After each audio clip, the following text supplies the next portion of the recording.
إن الحمد لله نحمده ونستعينه ونستغفره ونعوذ بالله من شرور أنفسنا ومن سيئات أعمالنا من يهده الله فلا مضل له ومن يضلل فلا هادي له وأشهد أن لا إله إلا الله وحده لا شريك له وأشهد أن محمدا عبده ورسوله أما بعد فإن أصدق الحديث كتاب الله وأحسن الهدي هدي محمد صلى الله عليه وسلم وشر الأمور محدثاتها وكل محدثة بدعة وكل بدعة ضلالة وكل ضلالة في النار.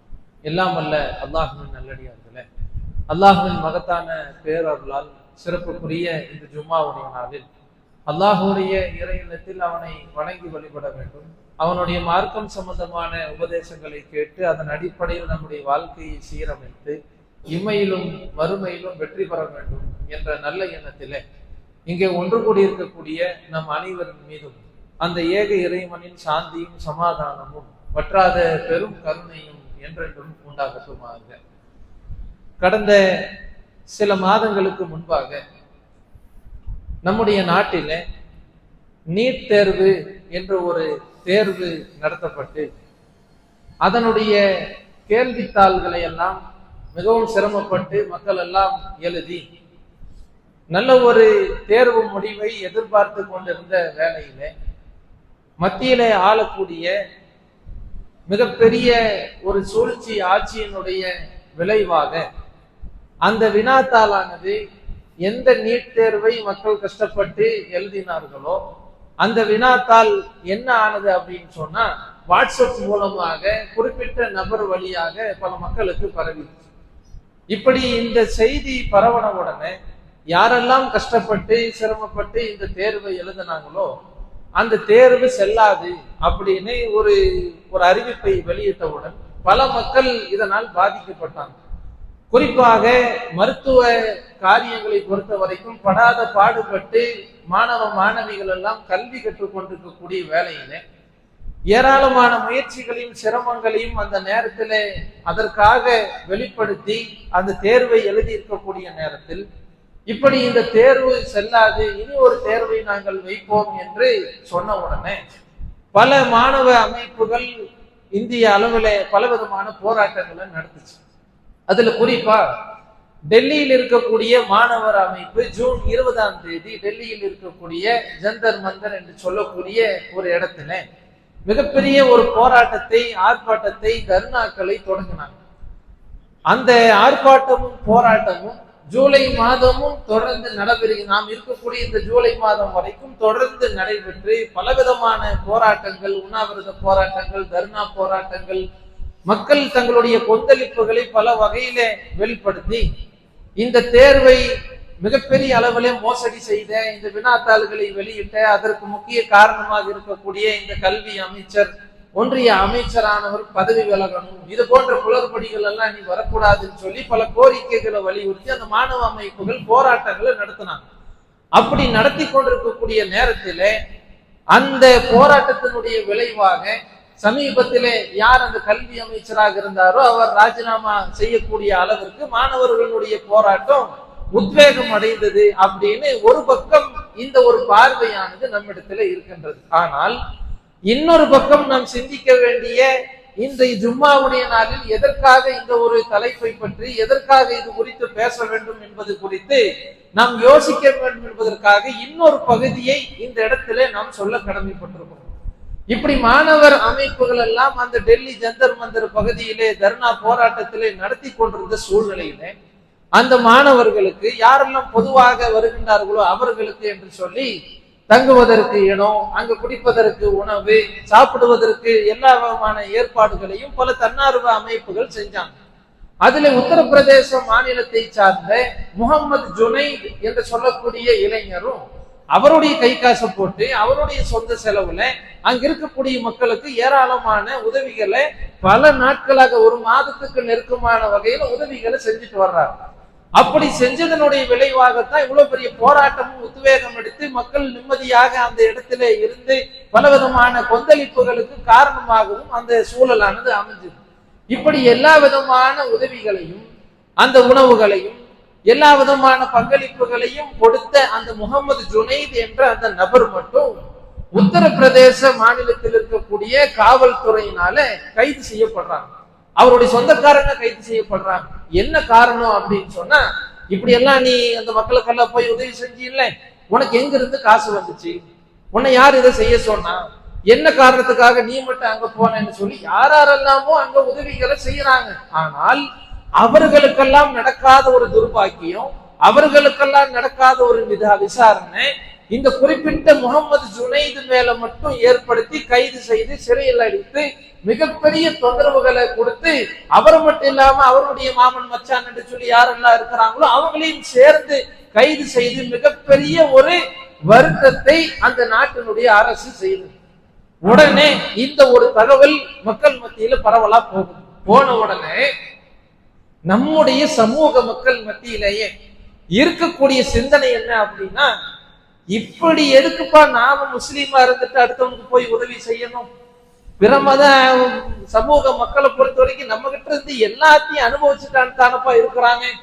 ஒரு சுனாமின்னு வந்துச்சு, நாம தான் நம்மளுடைய பள்ளிவாசல்கள் திறந்து விட்டு எல்லா விதமான உதவிகளையும் செஞ்சு அவங்களுக்கு மீட்பு பணிகளை அடக்கம் பண்றது, ஜனாசாக்களை கடத்துறதுன்னு ஏராளமான பணிகளை நாம தான் செஞ்சோம். அதே மாதிரி வெள்ளம், மிகப்பெரிய மழை வெள்ளம் நல்லா ஏற்பட்ட நேரத்தில் நம்ம சொந்த காசுகளை போட்டு நாம தான் பொருளாதாரத்தை வாரி எரிச்சு உணவுகளை கொடுத்து எல்லாமான உதவிகளையும் நாம செய்யறோம்.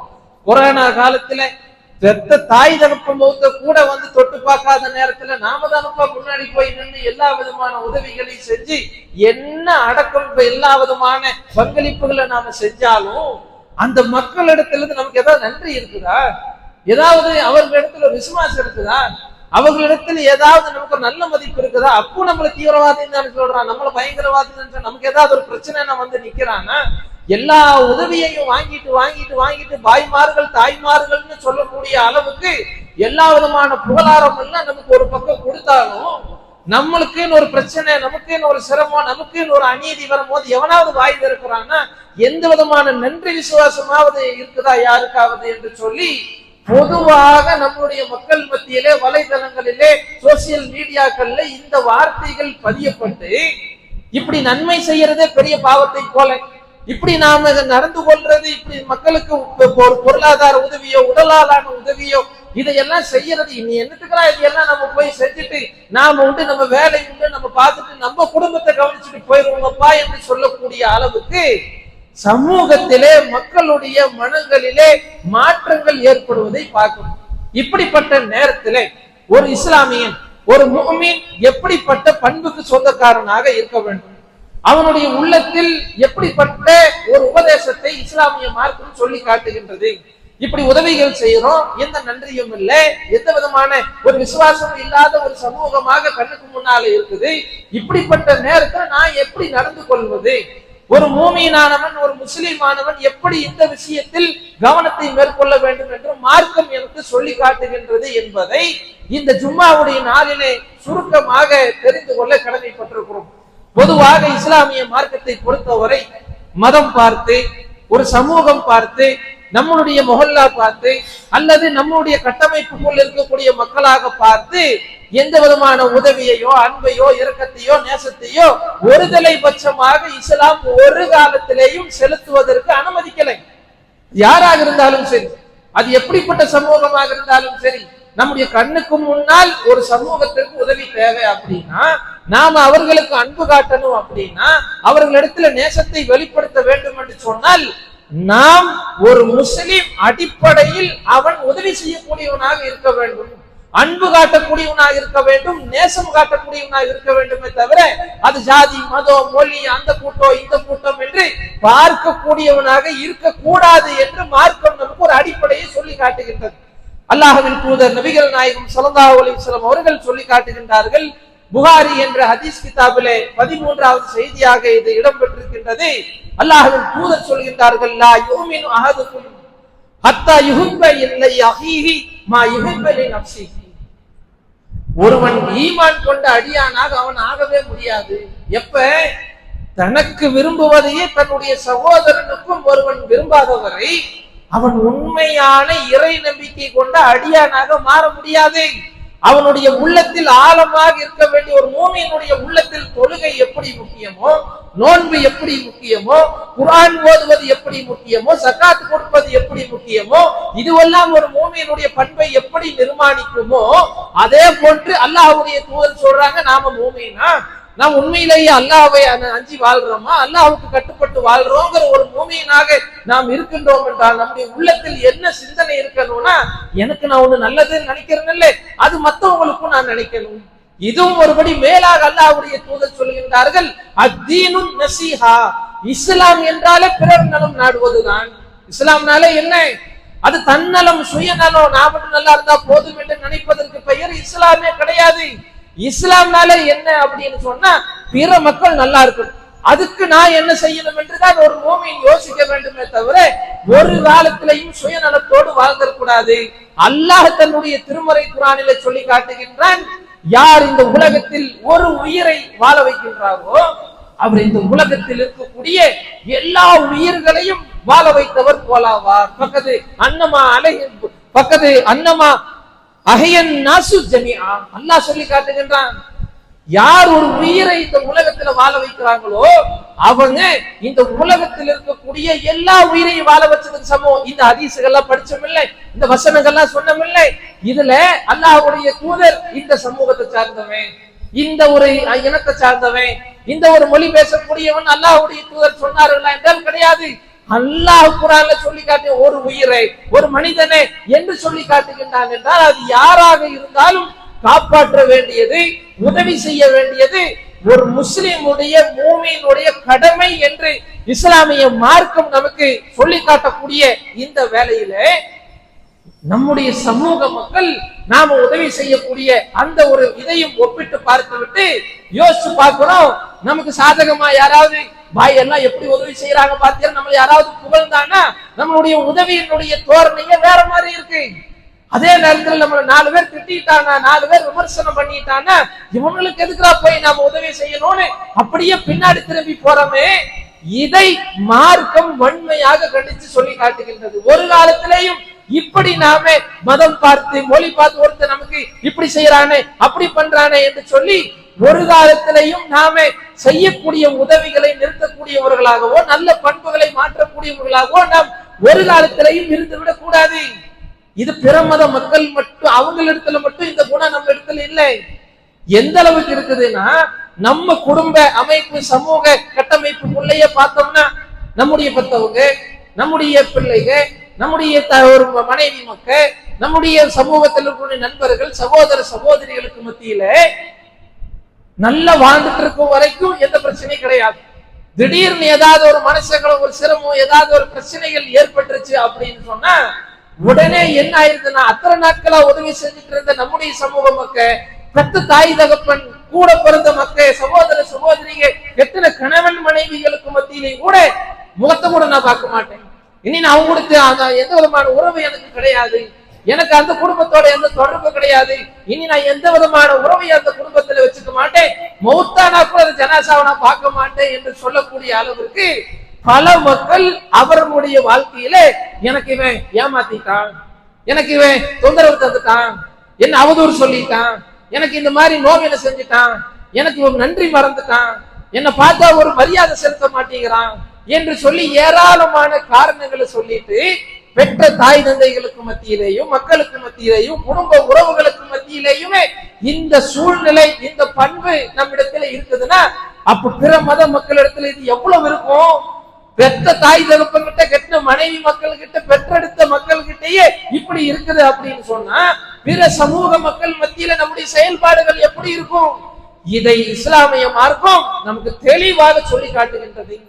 எப்படி நாம் நடந்து கொள்ள வேண்டும், குடும்ப உறவுகளாக இருந்தாலும் சரி, சமூக அமைப்பாக இருந்தாலும் சரி, பிற மத அன்பர்களாக இருந்தாலும் சரி, நாம் எப்படிப்பட்ட மக்களாக மாற வேண்டும் என்பதை அல்லாஹ் ரப்பல் ஆலமீன் நம்மிடத்தில் என்ன எதிர்பார்க்கிறான் என்பதை இந்த இடத்திலே நாம் கொஞ்சம் சிந்திக்க கடமைப்பட்டிருக்கிறோம். அல்லாஹ் தன்னுடைய திருமறை குர்ஆனிலே ஏராளமான குணங்களை மூமின்களை பார்த்து சொல்லி காட்டுகின்றான். மூமின்களே, நீங்கள் இறையச்சவாதிகளாக மாறுங்க, நீங்கள் ஈமான் கொண்ட மக்களாக மாறுங்க, நீங்க உண்மையாளர்களா மாறுங்க, நேர்மையாளர்களா மாறுங்க, அதுவா மாறுங்க, இதுவா மாறுங்கன்னு யா ஐயுஹல்லதீன ஆமனு அப்படின்னு சொல்லி ஏராளமான கட்டளைகளை, குணநலன்களை நாம் கொண்டவர்களாக மாற வேண்டும் என்று அல்லாஹ் பட்டியல் போடுறான். அதுல முக்கியமான ஒரு பட்டியல்ல அந்த இதுல இருக்கக்கூடிய முதன்மையான இடத்தில் இருக்கக்கூடிய ஒரு வார்த்தை என்ன அப்படின்னா, திருமறை குர்ஆனிலே 61வது அத்தியாயம் 4வது வசனத்திலே அல்லாஹ் சொல்லி காட்டுகின்றான், யா ஐயுஹல்லதீன ஆமனு கூனு அன்சாரல்லாஹ், நீங்கள் அல்லாஹ்வுடைய உதவியாளர்களாக மாறிவிடுங்கள். அல்லாஹ் சொல்லி காட்டுறான், ஈமான் கொண்டவங்களே, நம்பிக்கை கொண்டவங்களே, அல்லாஹ்வாகிய எனக்கு உதவி செய்யறவங்களா நீங்க மாறிடுங்க. எப்படி அல்லாஹ்வுக்கு நாம் என்ன உதவி செய்ய முடியும்? இந்த ஒட்டுமொத்த உலகத்திற்கும் எல்லா விதமான அருளையும் வளங்களையும் வர்க்கத்தையும் தர்றது யாரு? அல்லாஹ். அப்படிப்பட்ட அந்த அல்லாஹ் ஈமான் கொண்டவங்களை பார்த்து சொல்லி காட்டுறா, இறையச்சம் உள்ளவங்களா மாறுனா அதுல ஒரு அர்த்தம் இருக்கு. ஈமான் கொண்டவங்களா மாறுனா அதுல ஒரு அர்த்தம் இருக்கு. உண்மையாளர்களா மாறுங்கன்னா அதுல ஒரு அர்த்தம் இருக்கு. ஆனா அல்லாஹ் ரப்பல் ஆலமீன் சொல்லி காட்டுகின்றான், கூனு அன்சாரல்லாஹ், நீங்கள் அல்லாஹ்வுக்கு உதவி செய்யக்கூடியவர்களாக, உதவியாளர்களாக மாறுங்க. இது எந்த கருத்துப்பட இந்த செய்திகள்லாம் சொல்லப்படுதுன்னா, அல்லாஹ்வுக்கு உதவினா நேரடியா அல்லாஹ்வுக்கு உதவி செய்வது கிடையாது. அல்லாஹ்வுடைய மார்க்கமான இந்த தீனுல் இஸ்லாம் இந்த உலகத்தில் மேலோங்குவதற்காக வேண்டி நம்முடைய உடலால், உழைப்பால், பொருளாதாரத்தால், நம்முடைய எல்லா விதமான பங்களிப்பால் நாம் என்றைக்கு அல்லாஹ் இந்த காரியம், இந்த மார்க்கத்தை மேலோங்குவதற்காக உதவி செய்கிறோமோ அதை அல்லாஹ் தனக்கு செய்யக்கூடிய உதவியாக ஒரு பக்கம் எடுத்துக்கிறான். இன்னொரு காரியம் என்ன? தன்னால் படைக்கப்பட்ட அடியார்கள். இந்த சமூகத்துல யார் சிரமப்படுறா, யாருக்கு பிரச்சனையில் இருக்கிறா, யாருக்கு என்ன உதவி தேவைப்படுதுன்னு பார்த்து யாரு அந்த நேரத்தில் உதவிகளை செய்கின்றார்களோ அந்த உதவியை தனக்கு செய்வதாக அல்லாஹ் ஏற்றுக்கொள்வதாக நபிகள் நாயகம் ஸல்லல்லாஹு அலைஹி வஸல்லம் அவர்கள் நாளை மறுமையிலே நடக்கக்கூடிய ஒரு சம்பவத்தை குறித்து நமக்கு சொல்லி காட்டுகின்றார்கள்.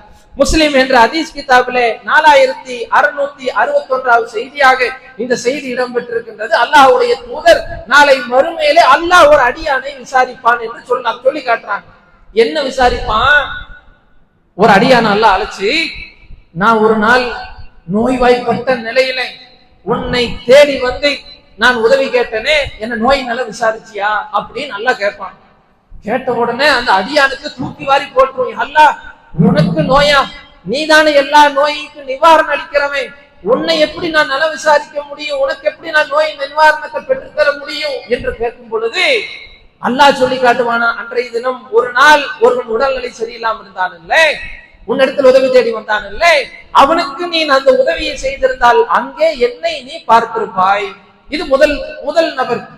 இரண்டாவது அல்லாஹ் சொல்லி காட்டுகின்றான், ஒரு நாள் நான் உங்ககிட்ட உணவு கேட்டு வந்தனே, எனக்கு உணவு கொடுத்தியா அப்படின்னு கேட்கும் பொழுது அந்த அடியான் இன்னும் ஆச்சரியமாவா, அல்லாஹ் இந்த ஒட்டுமொத்த உலகத்துக்கு ஒரு இசுக்களிக்கக்கூடியவன் நீதான், உங்ககிட்ட போய் உனக்கு எப்படி நான் உணவளிக்க முடியும் கேட்கும் பொழுது அன்றை ஒரு நாள் ஒரு அடியான் பசியோடு உன்னை நாடி வந்தான் இல்லை, அவனுக்கு நீ அந்த பசியை போக்கி இருந்தால் அந்த இடத்தில் என்னை நீ பார்த்திருப்பாய், எனக்கு உதவி செய்ததாக அது அமைந்திருக்கும், உணவளித்ததாக அமைந்திருக்கும். மூணாவது அல்லாஹ் கேட்கிறான், அன்னைக்கு ஒரு நாள் உங்ககிட்ட ஒரு குடிக்கிறதுக்கு தண்ணி கேட்டு வந்தனேப்பா, எனக்கு நீ தண்ணி கொடுத்தியா? அல்லாஹ் இந்த ஒட்டுமொத்த உலகமும் ஒண்ணு சார்ந்தது, உனக்கு எப்படி நான் தண்ணி கொடுக்க முடியும் என்று அந்த அடியான் கேட்கும் பொழுது, அன்னைக்கு ஒருத்த வந்தானே தண்ணி தாகம் அப்படின்னு கேட்கக்கூடிய நேரத்தில் அவனுக்கு நீ கொடுத்திருந்தா அங்க அல்லாஹ்வாகி எனக்கு கொடுத்ததற்கு சமம் என்று அல்லாஹ் நாளை மறுமையிலே சொல்வான் என்று நபிகள் நாயகம் ஸல்லல்லாஹு அலைஹி வஸல்லம் அவர்கள் சொல்லி காட்டுகின்றார்கள். என்றால் அல்லாஹ்வுக்கு உதவி செய்யக்கூடியவர்களாக மாறுங்கள் என்று அல்லாஹ் நமக்கு சொல்வது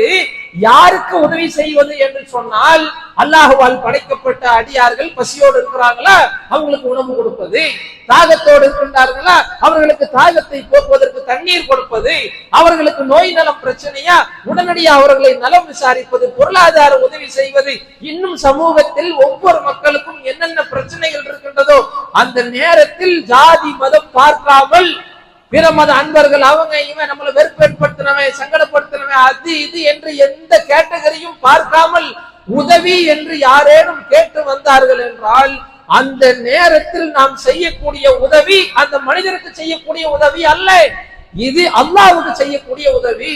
அதன் மூலமாக அல்லாஹ்வுடைய திருப்பொருத்தம் நமக்கு கிடைக்கும் என்று நபிகள் நாயகம் ஸல்லல்லாஹு அலைஹி வஸல்லம் அவர்கள் நமக்கு சொல்லி காட்டுகின்றார்கள் என்றால் யோசித்து பார்க்க வேண்டும். உண்மையிலேயே இப்படிப்பட்ட எண்ணத்தோடு நாம் உதவிகளை செய்கின்றோமா? நாம நினைச்சிட்டு இருக்கிறோம், நாம ஒருத்தருக்கு ஒரு 100 ரூபாய் கொடுத்தோம்னா அவன் 1000 ரூபாய்க்கு நம்மளுக்கு பல்ல காட்டி சிரிக்கணும். அப்பதான் நமக்கு என்ன ஆகும்னா, கொடுத்ததுக்கு நம்ம ஒரு மனசு நிறைவாகும். ஒரு சலாம் ஒரு போற வழியில நாம முந்தி சலாம் சொல்ல மாட்டோம். நம்ம கிட்ட இருந்து ஒருத்தர் உதவி வாங்கிட்டாருன்னு வச்சுக்கோமே, அவர் நம்மளை கடந்து போகும்போது அவர் வாலண்டியரா வந்து அவர் என்ன பண்ணணும், நம்ம கிட்ட அஸ்ஸலாமு அலைக்கும் பாய்னு சொன்னாதான் வலைக்கும் சலாம் அப்படின்ட்டு நாம போகக்கூடிய காரணம் என்ன? நம்ம கிட்ட உதவி வாங்கிட்டாருல்ல. நம்மளை பார்த்தோன்னே 4 பேருக்கு முன்னாடி சொல்லணும். என்ன சொல்லணும்? யாரு தெரியுமா, அன்னைக்கு ஒரு பிரச்சனைங்கும் போது போனேன், உடனே கொடுத்துட்டாரு. அதெல்லாம் எதுக்கு போய் இங்க சபையில சொல்லிட்டு இருக்கீங்க, விடுங்க சொல்லலன்னு வச்சுக்கோமே. அவங்களுடைய பார்வை, அவங்களுடைய பேச்சு, அவங்களுடைய நடவடிக்கை, செயல்பாடு, இது எல்லாமே டோட்டலாக மாறி என்ன இப்படி ஒரு நன்றி கெட்டவனா இருக்கிறான் அது இதுன்னு சொல்லி 4 பேர்த்துக்கிட்ட இவரை பத்தி குறை சொல்லக்கூடிய மக்களாக நாம் மாறி போய் விடுகின்றோம் என்றால், முதலில் உதவி செய்யக்கூடியவர்கள், அல்லாஹ்வின் பாதையிலே உதவி செய்யக்கூடியவர்கள் என்ன எண்ணத்தில் உதவி செய்ய வேண்டும் என்பதை அல்லாஹ் தன்னுடைய திருமறை குர்ஆனிலே 76வது அத்தியாயம் 9வது வசனத்திலே சொல்லி காட்டுகின்றான். இன்னமா நுத்திமுக்கும் லிவஜ்ஹில்லாஹி லா நுரீது மின்கும் ஜஸாஅன் வலா ஷுக்கூரா.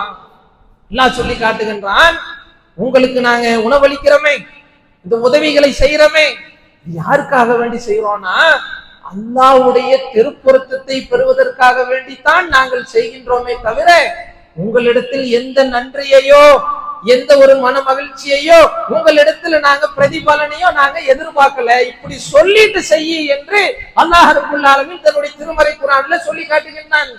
நாம் ஒரு உதவி செய்கிறோம் அப்படின்னு சொன்னா என்ன எண்ணத்தில் செய்ய வேண்டும் என்றால் அவங்க நமக்கு நன்றி செலுத்துவாங்க, இவங்க மூலமா நமக்கு ஏதாவது பிரதிபலன் கிடைக்கும், இவங்க மூலமா நமக்கு இந்த ஒரு பிரச்சனையிலிருந்து ஏதாவது காப்பாத்துவான், இந்த நேரத்தில் நமக்கு உதவியா இருப்பான். ஒரு காலத்திலேயும் எந்த நன்றியையும் எதிர்பார்ப்பும் இல்லாம யாருக்காக வேண்டி செய்ய வேண்டும் என்றால் அல்லாஹ்வுடைய திருப்பொருத்தத்துக்காக வேண்டி மட்டும்தான் செய்ய வேண்டுமே தவிர அல்லாஹ் எனக்கு கூலி தரும், இதன் மூலமா மறுமையில வெற்றி அடையும், என்னுடைய கடமை அல்லாஹ் வாய்ப்பு தந்திருக்கிறான், அதனால இதை நான் செஞ்சிருக்கிறேன் என்ற எண்ணத்தில் தான் இந்த சமூகத்திலே யாருக்கேனும் உதவிகளை செய்யும் பொழுது நம்முடைய உள்ளத்தில் இப்படிப்பட்ட சிந்தனையோடு தான் செய்ய வேண்டும் என்று மார்க்கம் சொல்லி காட்டுகின்றதை தவிர நம்ம இவ்வளவு உதவி செஞ்சுட்டோம், நாம எவ்வளவு இப்படிப்பட்ட ஒரு நன்றி இல்லாத இருக்கிறாங்களே, நம்மள இப்படி திட்டுறானே, நம்ம எவ்வளவு பங்களிப்பு செய்யறோம், நம்மள எப்ப பாரு இப்படி நாசக்கேடு படுத்திட்டே இருக்கானே, எப்ப வேதனை வரும் அப்படின்னா எதையாவது எதிர்பார்த்து செய்தால்தான் இந்த வேதனை வரும்.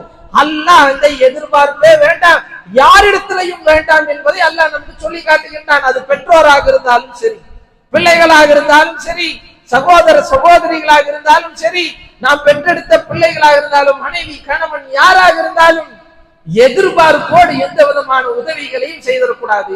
இவங்கள்ட்ட இருந்து இது கிடைக்கும், இவங்கள்ட்ட இருந்து அது வரும், இவங்கள்ட்ட இருந்து இப்படிப்பட்ட பிரதிபலன் கிடைக்கும் என்று சொல்லி என்றைக்கு எதிர்பார்ப்போடு நாம் ஒன்றை செய்கின்றோமோ அதிலே ஒரு சிறிதளவு ஏமாற்றம் ஏற்பட்டு விட்டால் நம்முடைய உள்ளத்திலிருந்து இகலாஸ் போய் விடுகின்றது. உடனடியாக வெறுப்படைஞ்சிடணும், உடனடியாக சண்டை சச்சரவு வருது, முகத்தை கூட பார்க்காத மக்களாக மாறுவதற்கு அடிப்படை காரணமே என்ன அப்படின்னா எல்லா விஷயங்களிலேயுமே எதிர்பார்க்கக்கூடியவர்களாக, இதன் மூலமாக பிரதிபலனை நாம் அடைய வேண்டும் என்று நினைக்கக்கூடியவர்களாக இருக்கிறோமே, அதை அல்லாஹ் எங்க உடைச்சு காட்டுறான் அப்படின்னா மற்றவங்களுக்கு உதவி என்று நீங்கள் செய்யும் பொழுது ஒரு காலத்திலேயும் நீங்கள் அந்த உதவி செய்யக்கூடிய மக்களிடத்திலிருந்து எதையும் எதிர்பார்த்து விடக்கூடாது. இதை முதலாவது பண்பாக நம்முடைய உள்ளத்திலே ஆழமாக நாம் பதிவு செய்ய வேண்டும். இரண்டாவது என்ன, அல்லாஹ்வுடைய தூதர் காலத்திலே ஒரு நபர் வர்றார். யார சொல்லலாம், எனக்கு குடும்பத்தார்கள் இருக்கிறாங்க, ரொம்பவுமே நெருக்கமான உறவு தான். அந்த குடும்ப உறவுகளுக்கு என்னால முடிஞ்ச எல்லா உதவிகளையுமே செய்யறேன். அப்படி செஞ்சுட்டு இருக்கிற நேரத்துல எனக்கு எல்லாமே வாங்கிட்டு அவங்க எல்லாமே அனுபவிச்சுட்டு எல்லாம் சந்தோஷமா இருக்கிறாங்க. ஆனால் நான் அந்த இடத்துல இல்லாத நேரத்துல எனக்கு எதிராக செயல்படுறாங்க, என்னை அவதூறு சுமத்துறது, என் மீது பழி சுமத்துறது, தேவையில்லாத காரியங்கள் செய்யறது, எங்கிட்ட இருந்தே உதவி வாங்கி எங்கிட்ட இருந்தே எல்லாத்தையும் அனுபவிச்சுட்டு எனக்கு எதிராக செயல்படுறாங்க. இப்படிப்பட்ட இந்த நேரத்துல நான் என்ன செய்யறது யார சொல்லலாம்? நம்ம ஆப்டா இருக்கு பாருங்க, நம்ம சூழ்நிலை நம்மளுடைய நிலைமைக்கு தகுந்த மாதிரியே ஒரு சஹாபி அல்லாஹ்வுடைய தூதரிடத்துல அப்படியே போய் கேட்கிறாங்க. யாரு சொல்லலாம், இவ்வளவு பண்றோம், இவ்வளவு செய்யறோம், ஆனா அந்த அந்த கூட்டத்துல இருந்து நன்றி இல்லாட்டியும் கூட பரவாயில்ல, எந்த எதிர்பார்ப்பு இல்லாட்டியும் கூட பரவாயில்ல, ஆனா எனக்கு எதிராக செயல்படுறாங்க, யாரு சொல்லலாம், என்னை அவதூறு சொல்றாங்க, எனக்கு பல பிரச்சனைகளை உண்டாக்குறாங்க, இப்படிப்பட்ட இந்த கூட்டத்துக்கு நான் என்ன செய்யறது அப்படின்னு கேட்ட உடனே ரசூலுல்லாஹ் இனி 10 பைசா அவர்களுக்கு கொடுக்காத அப்படின்னு அல்லாஹ்வுடைய தூதர் சொன்னாங்க. என்ன தெரியுமா சொல்றாங்க, நீ என்ன உதவி செய்தாயோ அதை இன்னும் அதிகமாக அவர்களுக்கு செய், மீண்டும் அதிகமாக செய், அது அவர்களுடைய உள்ளத்தை மாற்றுவதற்கு ஏதுவாக இருக்கும் அப்படின்னு சொல்றாங்க. சொன்னவுடன் அல்லாஹ்வுடைய தூதர் இன்னொன்னு சேர்த்து சொல்றாங்க, நீ செஞ்சுட்டே இருப்பா, உனக்கு யாருனாலும் எந்த தீங்கும் வந்துடாது, காரணம் அல்லாஹ்வின் புறத்திலிருந்து உனக்கு ஒரு மலக்கு என்றென்றும் உதவியாக இருந்து கொண்டே இருப்பார் என்று நபிகள் நாயகம் ஸல்லல்லாஹு அலைஹி வஸல்லம் அவர்கள் நமக்கு சொல்லி காட்டுகின்றார்கள் என்றால் யோசிச்சு பார்க்கணும். ஒரு காலத்திலேயும் நம்முடைய உள்ளத்திலே இந்த எண்ணம் வந்துடக்கூடாது, நம்ம குடும்பம், நம்முடைய சமுதாயம், அக்கம் பக்கத்தில் உதவுறோம், எந்த நன்றி விசுவாசமும் எவங்கிட்டயுமே இல்லையே, பின்ன எதுக்குடா நாம போய் இதை போய் செய்யணுங்கிற ஒரு சிந்தனை ஒரு காலத்திலையும் நமக்கு வந்துவிடக் கூடாது. என்ன எதிர்பார்ப்பும் நன்றியும் எது கிடைக்காட்டி பரவாயில்ல, நம்மளை எதிர்த்தே பயணித்தாலும் பரவாயில்ல, அல்லாஹ்வுடைய தூதர் சொன்னதை போல திரும்ப திரும்ப நன்மை செய், திரும்ப திரும்ப உதவி செய், அவனுடைய உள்ளத்துல அதுவே ஒரு மாற்றத்தை ஏற்படுத்தும். காரணம் அல்லாஹ் ரப்புல் ஆலமீன் தன்னுடைய திருமறை குர்ஆனிலே அதற்கான ஒரு வாக்குறுதியை நமக்கு சொல்லி காட்டுகின்றான். நன்மையும் தீமையும் ஒரு காலத்திலேயும் சமமாகாது, நன்மையை கொண்டே நீங்க தீமையை தடுங்க, அதனால என்ன நடக்கும் தெரியுமா, உங்களுக்கும் யாருக்கும் பகைமை இருக்கின்றதோ அவர்கள் அதன் மூலம் ஒற்ற நண்பர்களாக மாறிவிடுவார்கள். அல்லாஹ் சொல்லக்கூடிய வாக்குறுதி, அல்லாஹ் சொல்லக்கூடிய மிகப்பெரிய ஒரு வாக்குறுதி என்ன அப்படின்னா, நன்மையும் தீமையும் சமமாகாது. உண்மைதான், நீ நல்லதுதான் பண்ற, அவன் உனக்கு என்னதான் பண்றான், கெட்டதுதான் பண்றான், ஆனா நீ என்ன பண்ணணும் தெரியுமா, அந்த கெட்டது பண்றவனுக்கும் நன்மையே பண்ணு, என்ன ஆகும் தெரியுமா, அவனுக்கும் உனக்கும் மத்தியில நான் இணக்கத்தை ஏற்படுத்துவேன், அது உனக்கு தெரியாது, அது என்னுடைய வேலை என்று படைத்த ரப்புல் ஆலமீன் சொல்லி காட்டிவிட்டு அடுத்த ஒரு பண்பு சொல்றான், பொறுமையா யார் இருக்கிறாங்களோ அவங்களுக்கு தான் இந்த பண்பு வழங்கப்படுமே தவிர வேற யாருக்கும் கிடைக்காது. சபூராயிரு, எதிர்பார்த்திரு, மறுமை வெற்றி எதிர்பார்த்திரு, அதுதான் உனக்கு தேவை என்று என்றைக்கு நீ நினைத்து வாழ்றையோ அப்ப கண்டிப்பா மாற்றம் ஏற்படும் என்று அல்லாஹ்வின் தூதர் அல்லாஹ் ரப்புல் ஆலமீன் தன்னுடைய திருமறை குர்ஆனிலே சொல்லி காட்டுகின்றான். என்றால் இப்படிப்பட்ட மக்களாக நாம் மாற வேண்டும். அல்லாஹ்வுடைய தூதரும் அப்படித்தான் நமக்கு வாழ்ந்து காட்டினார்கள், அல்லாஹ்வுடைய தூதர் காலத்திலே வாழ்ந்த சஹாபாக்களும் அப்படித்தான் நமக்கு வாழ்ந்து காட்டினார்கள். மக்காவுடைய வெற்றி நம்முடைய வரலாற்றுல மிகப்பெரிய ஒரு பதிவான வெற்றி. மக்காவிலிருந்து மதீனாவுக்கு துரத்தி அடிக்கணும், ஹிஜ்ரத்துக்கு போய் அங்க போய் படாத பாடுபட்டு பலவிதமான சிரமங்களுக்கு மத்தியிலே அல்லாஹ்வுடைய தூதரும் அந்த சஹாபாக்களும் மதீனாவுக்கு வர்றாங்க, வந்து படாத பாடுபடுறாங்க, இஸ்லாம் மேலோங்குது. அல்லாஹ் ரப்புல் ஆலமீன் மக்காவை நோக்கி புறப்படுமாறு கட்டளை போடுறான். ஹிஜ்ரி 8ல அல்லாஹ்வுடைய தூதர் மக்காவை நோக்கி வர்றாங்க. வரக்கூடிய நேரத்துல எப்படிப்பட்ட சூழ்நிலை அப்படின்னா, மிக பிரம்மாண்டமான படையோடு அல்லாஹ்வுடைய தூதர் வர்றாங்க. 1-2 கூட்டம் இல்லை, பல்லாயிரக்கணக்கான போர் வீரர்களை கூட்டிட்டு வர்றாங்க. எதுக்காக வேண்டி, எவெல்லாம் அடிச்சு துரத்தினானோ, எவெல்லாம் இந்த மக்காவிலிருந்து தன்னை துரத்தி அடித்தார்களோ இந்த கூட்டத்தை துவம்சம் செய்வதற்காக வேண்டி, மக்காவை கைப்பற்றுவதற்காக வேண்டிதான் ஒட்டுமொத்த கூட்டத்தையும் கூட்டிட்டு வர்றாங்க. கூட்டிட்டு வரக்கூடிய நேரத்தில் ஒரு மலை கணவாய்க்கு பக்கத்துல அல்லாஹ்வுடைய தூதர் இப்னு அப்பாஸ் ரலியல்லாஹு அன்ஹு அவங்களை கூப்பிட்டு, இந்த குறைஷி குல தலைவர் அந்த அபூ சுஃபியான் இருக்கிறாரே, அவர் கூட்டிட்டு போய் இந்த மேட்டு மேல நிக்க வச்சு, இந்த முஹம்மதுடைய படை எப்படிப்பட்ட பயங்கரமான படை வந்துட்டு இருக்குன்னு நீங்க காமிச்சு கொடுங்க அப்படின்னு அல்லாஹ்வுடைய தூதர் அப்பாஸ் ரலியல்லாஹு அன்ஹுக்கு பொறுப்பு கொடுத்து அபூ சுஃபியான் ரலியல்லாஹு அன்ஹு அங்க நின்னு பாக்குறாங்க. பார்த்தா ஒவ்வொரு படையா வருது, பிரம்மாண்டமான படைகள் வருது, கொஞ்சம் குழுக்கள் சிறிய குழுக்களும் வருது. கொஞ்சம் அப்ப வர வர வர வர இவர் சொல்லி காட்டுறாரு, இது யாரு தெரியுமா, இவங்க இந்த குலத்தை சார்ந்தவங்க, இவங்க இந்த படை, இவங்க அந்த படை. நம்ம சொல்லுவோம் இல்லை, அந்த ஒரு காலாட் படை, ஒரு பீரங்கி படை, இன்னும் விமானப்படை, கப்பல் படைங்கிற மாதிரி அந்த காலத்துல என்னென்ன படை இருந்ததோ அதையெல்லாம் பட்டியலிட்டு சொல்லிட்டு அப்புறம் ஒரு படை வருது. எப்படிப்பட்ட படைன்னா, அவர்களுக்கு முழுக்க முழுக்க ஆயுதம் தான். அவர்கள் அந்த மலை கணவாயை நிறைச்சிட்டு வர்றாங்க. வரக்கூடிய நேரத்துல அப்பாஸ் ரலியல்லாஹு சொல்லி காட்டுறாங்க, இந்த படை யார் தெரியுமா? இது அல்லாஹ்வுடைய தூதருடைய படை, அன்சாரிகளுடைய படை அப்படின்னு அல்லாஹ்வுடைய தூதர் சொன்ன உடனே இந்த அபூ சுஃபியான் மிரண்டு நடுங்கி போய் அந்த இடத்துல இருக்கிறார். இந்த நேரத்துல அல்லாஹ்வுடைய தூதர் நினைத்திருந்தால் அந்த ஒட்டுமொத்த மக்காவில எவெல்லாம் அநியாயம் செஞ்சானு அக்கிரமம் செஞ்சானு எல்லாத்தையும் அழித்து நாசமாக்கி இருக்கலாம். ஆனால் அல்லாஹ்வுடைய தூதர் சொல்றாங்க, மக்களே உங்கள் அனைவருக்கும் இன்றைக்கு பொது மன்னிப்பு வழங்கப்பட்டு விட்டது. அல்லாஹ் உங்களை மன்னிப்பதற்காக வேண்டி இந்த மார்க்கத்தை நோக்கி நீங்கள் வாருங்கள். உங்களை யாரையும் நாங்கள் தாக்க மாட்டோம். யாருடைய ரத்த சிந்தலும் இங்க இருக்காது. யாருக்கும் எந்த வேதனையும் இங்க இருக்காது. இது அல்லாஹ்வுடைய வாக்குறுதி என்று சொல்லி அல்லாஹ்வின் தூதர் மக்காமா நகரத்துக்குள்ள புகுந்து மக்காவை கைப்பற்றி இஸ்லாம் இன்றைக்கு நம்முடைய பகுதி வரைக்கும் வந்து சேர்ந்திருக்குதுன்னா அல்லாஹ்வுடைய தூதர் யாரையும் வெறுக்கலை, யாரையும் அநியாயம் செய்யலை, யாருக்கும் எந்த நன்றி எதிர்பார்க்கல, யாரிடத்திலையும் எந்த எதிர்பார்ப்பும் இல்லாமல் யாராக இருந்தாலும் உதவி செய்வோம், மறப்போம், மன்னிப்போம் என்று அல்லாஹ்வுடைய தூதர் வாழ்ந்ததை போல நாமும் வாழ்வோம்.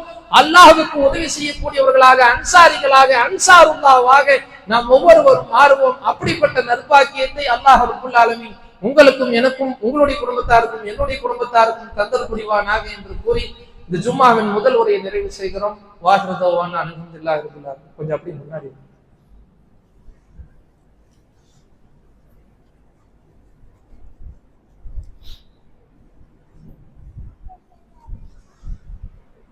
அல்ஹம்துலில்லாஹி ரப்பில் ஆலமீன். அல்லாஹும்ம ஸல்லி அலா முஹம்மதின் வ அலா ஆலி முஹம்மதின் கமா ஸல்லைத அலா இப்ராஹீம் வ அலா ஆலி இப்ராஹீம் இன்னக ஹமீதும் மஜீத். அல்லாஹும்ம பாரிக் அலா முஹம்மதின் வ அலா ஆலி முஹம்மதின் கமா பாரக்த அலா இப்ராஹீம் வ அலா ஆலி இப்ராஹீம் இன்னக ஹமீதும் மஜீத். அன்பிற்குரிய அருமை சகோதர சகோதரிகளே, அல்லாஹ்வின் தூதர் நபிகள் நாயகம் ஸல்லல்லாஹு அலைஹி வஸல்லம் அவர்கள் மக்காவிலிருந்து மதீனாவிற்கு ஹிஜ்ரத் செய்து வந்தவுடன் எத்தனையோ பொறுப்புகள், பணிகள், கடமைகள் அல்லாஹ்வுடைய தூதருக்கு இருந்தாலும் முதலாவதாக நபிகள் நாயகம் ஸல்லல்லாஹு அலைஹி வஸல்லம் அவர்கள் செய்த காரியம், சொந்தமாக ஒரு இடத்தை வாங்கி அந்த இடத்திலே ஒரு பள்ளிவாசலை கட்டுகின்றார். அந்த பள்ளிவாசலில் வைத்துக் கொண்டு அல்லாஹ்வின் தூதர் என்னென்ன பணிகளை மேற்கொள்கின்றாங்க அப்படின்னா, 5 வேளை தொழுவதற்குண்டான ஏற்பாடு, மார்க்கத்தை கற்றுக்கொள்வதற்கான ஏற்பாடு, அங்க இருக்கக்கூடிய ஏழை எளிய மக்கள் தங்குவதற்கான ஏற்பாடு, இன்னும் பைத்துல் மால் பொருட்களை எல்லாம் சேகரிப்பதற்கான ஒரு செயலகமாக, இன்னும் தவறுகள் செய்யக்கூடிய மக்களுக்கு தண்டனை கொடுக்கக்கூடிய இடமாக, இன்னும் கல்வி படிக்க முடியாத மக்களுக்கு அங்கே படிப்பு சொல்லக்கூடிய இடமாக, இன்னும் ஏராளமான ஒரு கூடத்தை அல்லாஹ்வுடைய தூதர் பள்ளிவாசலை இன்றைக்கு நம்முடைய சமூகத்தில் இருப்பதை போல சும்மா ஒரு ஜும்மாவுக்கு திறந்து விடுறதும் ஒரு 5 நேர தொழுகைக்கு திறந்து விடுறதுக்கு மட்டும் அல்லாஹ்வுடைய தூதர் பள்ளிவாசலை பயன்படுத்தணும். பள்ளிவாசலை பொறுத்த வரைக்கும் அல்லாஹ்வுடைய தூதர் ஏராளமான நற்பணிகளுடைய கூடாரமாக அதை அமைத்திருந்தாங்க. தலைமை செயலகமாகத்தான் மஸ்ஜிதுன் நபவி பள்ளிவாசல் இருந்தது. அதன் மூலமாகத்தான் ஒட்டுமொத்த அரபு உலகத்தை தாண்டி இன்னும் பலவிதமான தேசங்களுக்கும் நாம் இருக்கக்கூடிய இந்த இந்தியாவிற்கும் ஆக ஒட்டுமொத்த உலகத்திற்கும் இந்த இஸ்லாமிய மார்க்கம் பரவுவதற்கு அல்லாஹ்வுடைய தூதர் பள்ளிவாசலை எப்படி பயன்படுத்தினார்களோ அந்த முறையில் நாமும் நம்முடைய பள்ளிகளை என்றைக்கு பயன்படுத்த ஆரம்பிக்கின்றோமோ அப்பொழுது அல்லாஹ்வுடைய பேரருளால் நிச்சயமாக நம்மை சுத்தி இருக்கக்கூடிய மக்களுக்கு இந்த மார்க்கம் போய் சேரும், உதவிகள் போய் சேரும், இன்ன பிற ஏராளமான நன்மைகள் கிடைக்கும். அல்லாஹ்வுடைய இல்லமாக இந்த இல்லம் இருந்தாலும் அது ஒட்டுமொத்த சமூகத்தினுடைய இல்லமாக மாறுவதற்கு நாம் ஒவ்வொருவரும் பாடுபட வேண்டும் என்ற எண்ணத்துலதான் நம்முடைய இந்த மஸ்ஜிதுல் குத்தூஸ் பள்ளிவாசலானது இங்கே அமைக்கப்பட்டு, நம்ம ஆரம்பத்துல அங்கதான் இருந்து இங்கதான் இருந்து ஒரு ஷெட்டு பள்ளியில இங்க தொழுதுட்டு இருந்தோம். அப்புறம் இங்க கட்டுமான அஸ்திவாரம் தோண்டுனாங்க, உடனே அங்க போனோம். ரமலானுக்குள்ள இது ஏதாவது சரி பண்ணி எப்படியாவது கட்டிடலான்னு சொல்லி படாத பாடுபட்டு ஒரு ரூம் போட்டு இங்கெல்லாம் எல்லாம் மேக்கப் எல்லாம் பண்ணி நம்ம இங்களை தொழுகிறதுக்கு கொண்டு வந்து வச்சுட்டாங்க. இப்ப மேலையும் தளங்கள் போடக்கொண்டு அங்கே அதுக்குண்டான வேலையும் நடந்துட்டு இருக்கு. வர்ற ரமலானுக்குள்ள எதையாவது ஒரு ஃபுல்பில் பண்ணி நம்முடைய பள்ளிவாசலை சிறப்பான முறையில் அமைச்சு மக்கள் தொழுகிறதுக்கு எல்லா விதமான ஏற்பாடுகளையும் செய்வோம் அப்படிங்கிற நல்ல எண்ணத்துல ஏராளமான வேலைகளை இங்க நிர்வாகம் செய்து கொண்டிருக்கு. பல மக்கள் இடத்துல கடனை வாங்கி சொந்த காசுகளை போட்டு பல்வேறு பொருளாதார சிரமங்களுக்கு மத்தியில தான் இந்த அத்தனை பணியும் நடக்குது. யாருக்காக அப்படின்னு சொன்னா ஏதோ 1-2 பேர் வந்து தொழுகிறதுக்காகவோ அவங்களுடைய தேவைகளை நிறைவேற்றுறதுக்காகவோ இந்த வேலை கிடையாது. ஒட்டுமொத்த நம்முடைய மொல்லா மக்கள் நிம்மதியாக இபாதத் செஞ்சு அவங்களுக்கு தேவையான மக்களுக்கு, ஏழை எளிய மாணவிகளுக்கு நாம இலவசமாக கல்வி கொடுக்கறதும், டியூஷன் வகுப்புகள் நடத்துறதும், இன்னும் பெண்களுக்கான தையல் பயிற்சி வகுப்பு, ஸ்போக்கன் இங்கிலீஷ், கம்ப்யூட்டர் பயிற்சி வகுப்பு, இன்னும் தற்காப்பு கலை பயிற்சி வகுப்புகள்னு ஏராளமான காரியங்களை முன்னெடுத்து இங்க இருக்கக்கூடிய நிர்வாகம் உங்களை நாடி உதவியை கேட்டுதான் இந்த ஒட்டுமொத்த செயல்பாடுகளும் செய்து கொண்டிருக்கிறது. ஏதோ வந்தோம் தொழுதோ போனோம் என்று நாம் இருந்து விடாமல், அல்லாஹ் சொல்லி காட்டுறானே, கூனு அன்சாருல்லா, அல்லாஹ்வுக்கு உதவி செய்யக்கூடியவங்களாக மாறுங்கன்னு. அப்படிப்பட்ட உதவி செய்யக்கூடிய மக்களாக நாம் ஒவ்வொருவரும் மாற வேண்டும். என்னுடைய பங்களிப்பு என்ன? சில மக்கள் ஆல்ரெடி வாக்குறுதி கொடுத்திருப்போம், இது செஞ்சிடறேன், அது வாங்கி தர்றேன், இது வாங்கி தர்றேன், ஒரு லிஸ்டே போட்டிருக்கிறோமே, ஒரு பிளக்ஸ் எழுதி இந்த பொருள் தேவை, அது இதுன்னு. இது எல்லாத்தையும் மனசுல வச்சுட்டு வந்திருக்கக்கூடிய மக்கள், நம்முடைய மொஹல்லால இந்த பள்ளி சிறப்பான முறையில கட்டுமான பணி நடப்பதற்கும், அதை தொடர்ந்து செலவீனங்கள் நல்ல முறையில நடப்பதற்கும், ஏன்னா கரண்ட் பில்லு, இன்னும் மதரசா ஆசிரியர் சம்பளம், அது இது இமாம் சம்பளம், ஏராளமான காரியங்கள் இருக்குது. இது எல்லாமே நீங்கள் தரக்கூடிய பொருளாதாரத்தின் மூலமாக அல்லாஹ்வுடைய பேரருளால் நடைபெறும் என்பதை புரிந்து கொண்டு, இந்த வார வந்திருக்கக்கூடிய அனைத்து சகோதர சகோதரிகளும் உங்களுடைய பங்களிப்பை நம்முடைய பள்ளியினுடைய நிர்வாக கட்டுமான பணிகளுக்காக தாராளமாக தந்து உதவுமாறு நிர்வாகத்தின் சார்பிலே கேட்டுக்கொண்டு உரையை நிறைவு செய்கிறோம். வாஹிர் தவானா அல்ஹம்துலில்லாஹி ரப்பில் ஆலமீன். அஸ்ஸலாமு அலைக்கும் வரஹ்மத்துல்லாஹி வபரகாத்துஹு.